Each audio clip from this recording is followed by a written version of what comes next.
Jó, nem? Igen, köszönöm szépen. Jó, tökéletes.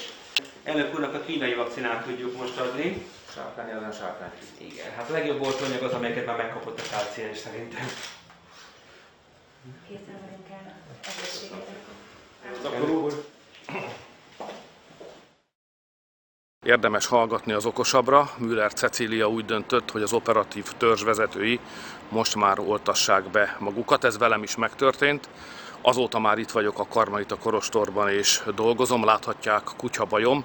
Önök se féljenek, a harmadik hullám támad, erősebb lesz, mint az előző 2 volt. Kérem, regisztráljanak és oltassák be magukat, ez jelenti az egyetlen lehetséges védelmet. Bízzanak a magyar szakemberekben.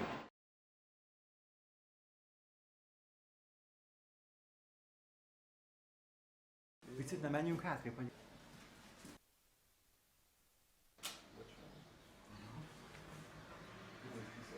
Most csináljátok ti,